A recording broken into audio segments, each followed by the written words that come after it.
Hello everyone, my name is Dr. Dilip Kumar and I'm founder CMT, Center of Men Therapy. Well, CMT has started several projects and this is one of the project by the CMT. The only vision for this project is to convert the physiotherapy books in a very easy language. Primarily, I was targeting to convert the different physiotherapy books working for the manual therapy, dry needling and acupuncture uh, into the Urdu language for the Asian, not only for the Pakistani, but the Asian wherever the Urdu language is quite understandable. Well, now I am targeting to convert all the most of the physiotherapy books into a very easy explanation and demonstration. Just for this vision, this project is, as you can see, I right now I have targeted after the manual therapy and acupuncture, I have targeted another topic that is the dry needling. So here you can see the book is not definitely not written by me. I will give the credit those authors like the Gils Geyer, Jimmy Michael, and Ben Tolson for writing this book. This book is titled as a dwindling for the manual therapist, and my vision or my approach or my concept is just to explain all the chapters in a very easy and easy with easy explanation and demonstration. This is the only reason to launch this series, and this series is purely online. And I will upload the single lecture for a single chapter. So just look what the dwindling for the manual therapist, uh, the content it has, the chapters it has, the concept it has, and what is the practice. And while if you talk about the practices, the videos, yeah, practical part will be recorded first and then it will be uploaded via the series. So welcome to this series that titled as a dwindling for the manual therapist, the book, and I will try my best to explain. So let's continue and I will target the every chapter in a very in a separate video. Thank you. We have a book, The Dwindling for the Manual Therapist, and so here we have book Dwindling for the Manual Therapist. The points means the trigger points, the techniques and the treatment, including the electroacupuncture and the advanced tendon techniques as well. This is the description. Okay, now this is the content. As we can see, the part one, we have the background, and the chapter one, we have introduction. Chapter two, we have a short history of the acupuncture, and then so on. And we will continue the every chapter in a single video, in a single lecture. Okay, तो continue करते हैं part one से which is a background तो देखते हैं इसके background में क्या क्या है chapter one we have introduction this book is primarily for the health care professionals जितने भी हेल्थ केयर प्रोफेशनल्स हैं उनके लिए ये बुक्स है who are treating the musculoskeletal disorders या मस्कुलोस्केलेटल कंडीशंस को जो ट्रीट करते हैं मतलब वो कंडीशन जो मसल्स और स्केलेटल मतलब बोन से वाबस्ता है स्पेशली जैसे एक फिजियोथेरेपिस्ट हैं कैरोप्रैक्टर हैं they also deal with the MS के डिसऑर्डर्स तो वो हेल्थ केयर प्रोफेशनल जो एमएस के डिसऑर्डर कंडीशन को डील करते हैं उनके लिए ये बेसिकली बुक है वो wish to incorporate the acupuncture into their practice जो एक्यूपंक्चर को जो कि एक चाइनीज कॉन्सेप्ट है उनको हम पढ़ेंगे वो अपनी प्रैक्टिस में लाना चाहते हैं उनके लिए ये बुक है we acknowledge that the acupuncture can treat the condition other than MSK acupuncture में जो हम traditional Chinese medicine TCM concept पढ़ेंगे उसके हिसाब से एमएस के डिसऑर्डर्स के अलावा भी एक्यूपंक्चर्स डिफरेंट कंडीशन में जो है यूज होता है यहाँ पर हम दोनों चीजों को डिस्कस करेंगे but that is beyond the scope of this book लेकिन वो इस बुक में हम नहीं पढ़ेंगे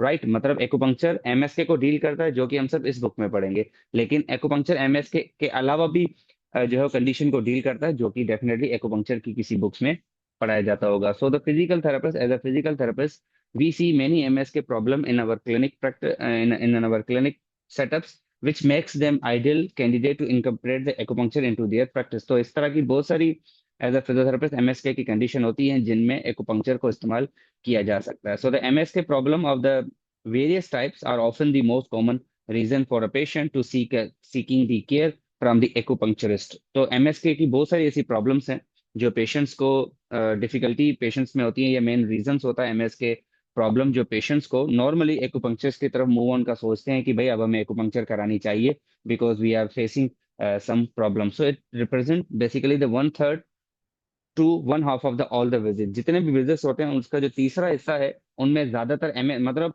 फॉर एग्जाम्पल अगर 100 पेशेंट्स हैं एमएस के डिसऑर्डर्स में उसमें से जो वन थर्ड है उसका जो तीसरा हिस्सा है अगर 100 पेशेंट्स हैं एमएस के डिसऑर्डर तो 30 से 35 पेशेंट ऐसे होते हैं जो कहते हैं यार अब हमें एक्यूपंक्चर्स की तरफ जाना चाहिए इन शॉर्ट तो 100 में से 30-40 केसेस एमएस के अगर 100 के 100 केसेस एमएसके के हैं उसमें से 30-40 ऐसे होंगे जो एक्यूपंक्चर या ड्राई नीडिंग से ठीक किए जा सकते हैं वैसे ड्राई नीडिंग और एक्यूपंक्चर में बड़ा फर्क है लेकिन यहाँ पर हम आगे इसको डिस्कस करेंगे पहले हम इन चीजों को देख लें in study of a Chinese patient, एक चाइनीज पेशेंट्स की एक स्टडी चाइनीज पेशेंट्स के ऊपर थी, जिसमें पेशेंट जिनको पेन रिलेटेड एमएस के कंडीशन थी, such as the back and neck pain, मतलब एमएस के रिलेटेड पेन था, there was not a radiculopathy at all, just like 53% patients उनको एमएसके का पेन था नेक और बैक में।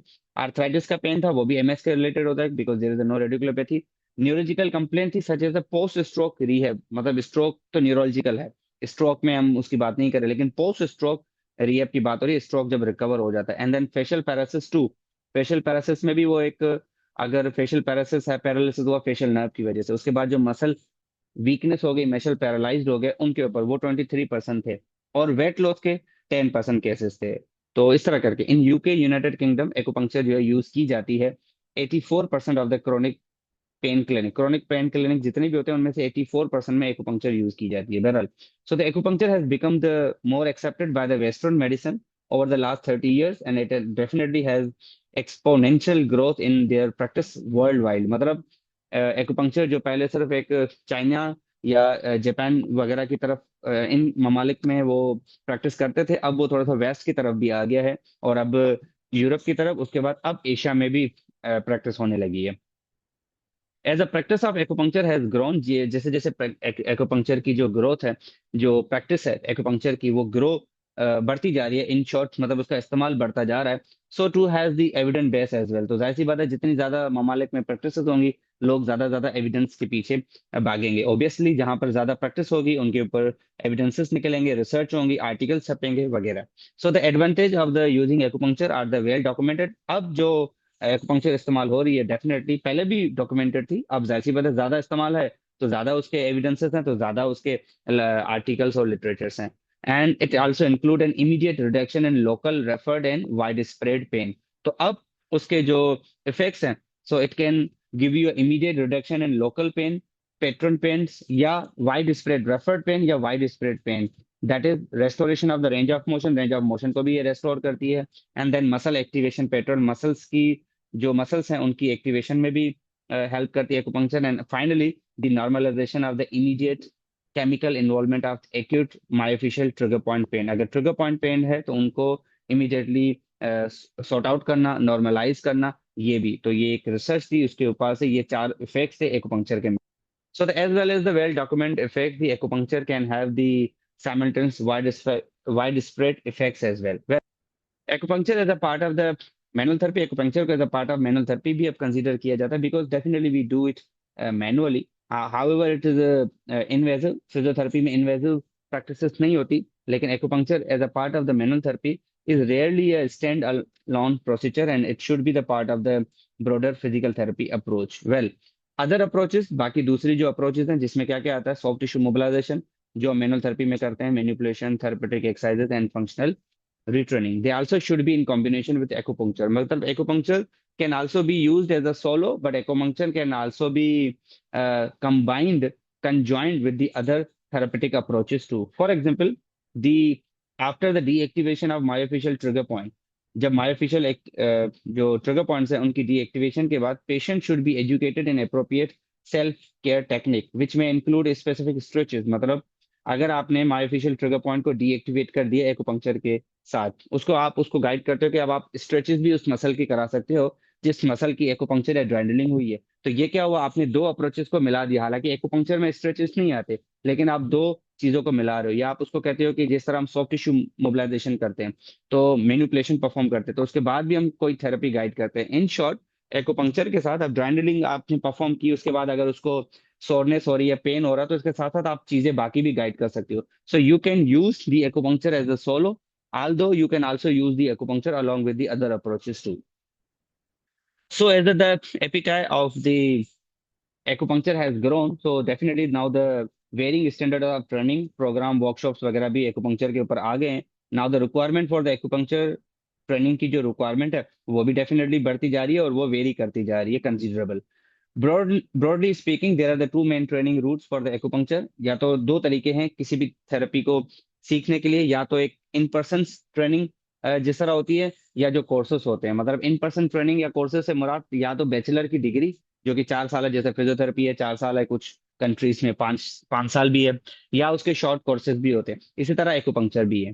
सो the those courses which are primarily for the lay person they are generally very comprehensive. अब जाहिर सी बात है, एक बैचलर की डिग्री और एक टेक्नीशियन जो 6 माह का कोर्स है उसमें फर्क तो होगा। And it also include a mixture of the standard western anatomy pathology and with a large percentage of TCM traditional Chinese medicine. तो जो टीसीएम की थ्योरी है एक्सट्रीमली कॉम्प्लेक्स है और definitely it takes time to learn, but I will try my best कि मैं उसको मुख्तसर करके आपको explain करूं। So the course attended by the medically qualified practitioner, they are usually much shorter। ये जो courses होते हैं, this is just because in case of the doctors and allied healthcare professional। अब जैसे मैं एक फिजियोथेरेपिस्ट हूँ, राइट, तो definitely I have don't have to be acupuncturist, मुझे एक्यूपंक्चरिस्ट नहीं बनना, लेकिन एक्यूपंक्चर की मुझे नॉलेज चाहिए तो मैं शॉर्ट कोर्स कर सकता हूँ। एक एमबीबीएस डॉक्टर है, उसको ड्राइनलिंग प्रैक्टिशनर नहीं बनना, लेकिन अगर वो ड्राइनलिंग करना चाहता है तो वो ये कोर्सेज अटेंड कर सकता है। तो बैचलर डिग्री हम तब करते हैं जब हमने उस फील्ड में प्रैक्टिशनर बनना है, लेकिन एज अ टूल अगर हमें बाकी चीजें भी आनी चाहिए, जैसे like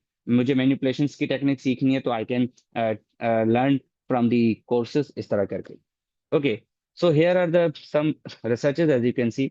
so the term dry needling और एक्यूपंक्चर में थोड़ा सा मैं फर्क बताता हुआ चलूं।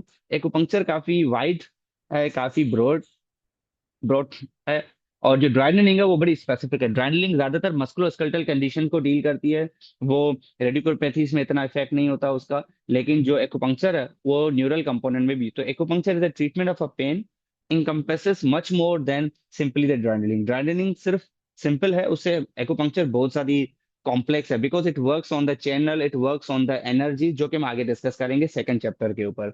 ग्राइंडलिंग बड़ी स्पेसिफिक है। Dry needling is often use to differentiate this technique from a myofascial. ज्यादातर ग्राइंडलिंग मस्कुलोस्केलेटल कंडीशन से वाबस्ता है। मसल्स का पेन है, ग्राइंडलिंग हो सकता है। जिस तरह मैं अपने वर्कशॉप्स में आसान लफ्जों में एक्सप्लेन करता हूँ कि वो मस्कुलोस्केलेटल कंडीशन जो आप अपनी आंखों से देख सकते हो या फील कर सकते हो, वहां पर ग्राइंडलिंग कर सकते हो। For example trigger point, muscle spasm आप लोग देख सकते हो, ट्रिगर पॉइंट आप फील कर सकते हो। तो जो देख सकते हो, फील कर सकते हो, वहां पे ग्राइंडलिंग कर सकते हो। जो ना देख सको ना फील करो, वहां पर ग्राइंडलिंग नहीं करेंगे, सिर्फ समझाने के लिए। जस्ट लाइक रेडिकुलोपैथी है, रेडिकुलर पेन आपको दिखेगा नहीं, ना ही आपको फील होगा, पेशेंट को फील होता है, तो वहां पर हम ड्राइनलिंग नहीं करेंगे। This is how I explain in my workshop. So echo while acupuncture की अगर हम बात करें तो एक्यूपंक्चर वहां पर यूज हो, बिकॉज वो एनर्जीज के ऊपर काम करती है।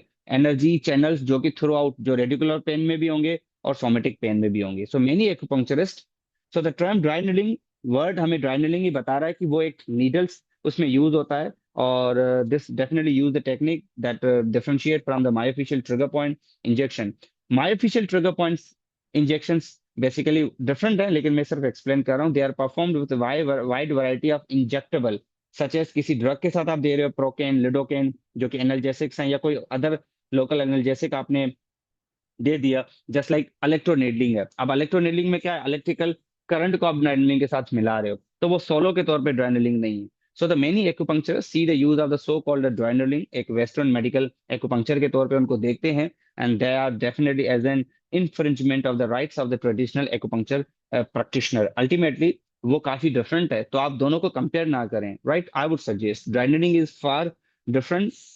In my workshop I explain the dryneedling, acupuncture is the mother of the dryneedling. So dryneedling is just one of the component, while the acupuncture is a far beyond the, what we can say, beyond the scope तो नहीं कहेंगे, but beyond, definitely it has the sea of knowledge which works. It has 3,000 years of the medical history, while if you talk about the dryneedling, which is quite 100 of year, hardly 100 years, hardly. But if you talk about the TCM, which is far away 3,000 years of the traditional Chinese medicine history it has. So it is a position of some organization that any intervention utilizing the dry needling beyond the trigger point dry needling is the practice of acupuncture। तो अगर आप dry needling में कोई और चीज इस्तेमाल कर रहे हो तो अल्टीमेटली आप एक्यूपंक्चर को इस्तेमाल कर रहे हो। तो ड्राई needling में सिर्फ ड्राई needle यूज हो रहे हैं, उसके अलावा ड्राई needling चैनल के ऊपर काम नहीं करता। This is also possible that if you have a migraine headache due to the trapezius muscle, तो आप ट्रेपीजियस पे ड्राइडलिंग करोगे। But if you have a again migraine headache in a patient and if you want to use the acupuncture, तो उसका जो acupuncture point होगा वो कहीं सर हेड के अलावा भी आपको कहीं मिल सकता है। This is how the acupuncture works basically. So the dry needling is the practice of the ultimately acupuncture, regardless of the language using in this describe the technique। Dry needling एक practice है acupuncture की, बस उसको language अलग नाम दिया गया है, सिंपल इज दैट। और दूसरा, नीडल का भी फर्क होता है। एक्यूपंक्चर बारीक होता है, ड्रैंडलिंग का जो नीडल होता है वो थोड़ा सा तगड़ा होता है। सो द एक्यूपंक्चर्स विल अर्ग that using the acupuncture in their practice, practitioner may inadvertently by affecting the whole organism without realizing it. मतलब according to their concept, this is bit wrong. So whether the acupuncture falls within the confines of a single discipline or should be incorporated into the physical therapy remains a question. मतलब acupuncture को purely as a physiotherapist आप उसकी practice में मर्ज करो, ये एक still एक question है कि उसको मर्ज करना चाहिए या एक्यूपंक्चर्स को अलग रखना चाहिए। तो ये अभी तक आंसर नहीं किया गया। तो कुछ लोगों ने उनका जवाब दिया है, कुछ लोगों ने, but it it still questionable in short. So currently in some part of the world, दुनिया के कुछ किसी न किसी कोने में, this has resulted tough war where the जो लीगल लेजिस्लेशंस होते has been pass banning the uses of the acupuncture within the manual therapy or physical therapy just because of this questionable mark। काफी countries के कुछ states में, कुछ countries में physical therapy की practice में एक्यूपंक्चर का जो इस्तेमाल है वो बैन किया गया, मना किया गया कि भाई वो आपके डोमेन का नहीं है, because definitely it's invasive method और हम नॉन इन्वेजिव अप्रोच यूज करते हैं। ठीक है। तो as it's hurts as at its heart, Western medical acupuncture has a scientific rationale.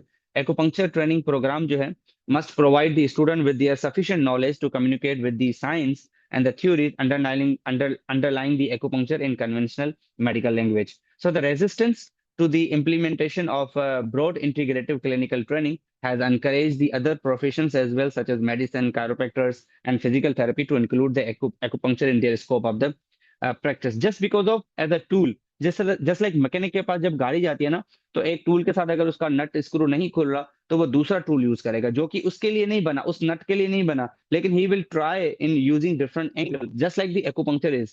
Acupuncture और ड्राइनलिंग भी इसी तरह है। अगर आप फिजियोथेरेपिस्ट हैं, मैनुअल थेरेपिस्ट हैं, और आपके पास पेन के साथ पेशेंट आता है, और अगर आप वो मैनुअल थेरेपी से ठीक नहीं हो रहा तो आप ड्राइनलिंग यूज कर सकते हो। Just like people use cupping, cupping भी डोमेन में नहीं है। Just what we can say as an example. So the on current argument against the acupuncture being used within the modern healthcare setting in a West, especially acupuncture mechanism, how it works, जो कि हम पढ़ेंगे उसको, cannot be depend on a physiological or a political debate that transcends clinical practices. Well, तो ये कुछ researches है उनके ऊपर, ये background. So the focus should be on expanding the acupuncture to the population that might not necessarily to be able to access the acupuncture through the private practice. So such as the spinal manipulation should not be exclusive to a one profession, just like manipulation है, orthopaedic भी करता है, physician भी करता है, कुछ लोग तो आमतौर पे जरा वगैरह भी कर रहे होते हैं, तो वो किसी एक प्रैक्टिस, हालांकि उसकी फील्ड अलग है, उसी तरह एक्यूपंक्चर भी है। ठीक है। तो अगर कोई एक्यूपंक्चर की प्रैक्टिस कर रहा है तो उसको एक्यूपंक्चर का प्रॉपर डिग्री करनी चाहिए, कोर्स करना चाहिए। अगर उसको as a part of pain management use कर रहा है तो एक अलग बात है। So our hope is that the traditional acupunctures जो है will study the non western medical theories that how acupuncture basically work. So this is how they would suggest. So only by integrating the different modalities such as acupuncture into our practice will patient benefit the fully। तो अगर आप practice को introduce करवा रहे हो as a part of, as a patient benefit के तौर पे यूज कर रहे हो तो ठीक है, लेकिन don't be a pure acupuncturist or acupuncture practitioner at all। So the practice of the integrative medicine has emerged as a potential solution to solve the complex problems। So the good medicine is the based on the good science. Obviously कोई भी दवाई हो, कोई भी medicine हो, उसके ऊपर evidence science depend करती है, साइंस के ऊपर वो डिपेंड करती है। So it is inquiry driven and open to new paradigm। It is both the practical and the pragmatic as well। So although the western acupuncture has evolved from the, जो western acupuncture है जिसको ड्राइंडलिंग का नाम दिया जाता है, वो traditional Chinese medicine TCM से आया है। So we are not definitely dismissing the TCM approach as well. तो बगैर टीसीएम अप्रोच को पढ़े आप डायरेक्टली ड्राइलिनिंग पढ़ोगे तो आपका कॉन्सेप्ट क्लियर नहीं होगा। So the western medicine is continually evolving and explanation given are the based on the current evidences। Well, so the technique in this book, इस बुक की अगर हम बात करें, they are one the authors, frequently जो author ने clinical practice में use की हुई है। तो इस बुक का मकसद सिर्फ इतना है कि एक्यूपंक्चर ट्रेनिंग के बारे में बताना और ड्राइंडलिंग के कॉन्सेप्ट के ऊपर, ड्राइंडलिंग किन किन मसल्स के ऊपर यूज होती है। तो this book is as titled as a drawing for the manual therapist only। ठीक है। So we are done with the chapter 1 and definitely we will continue the chapter 2 in next video। Thank you।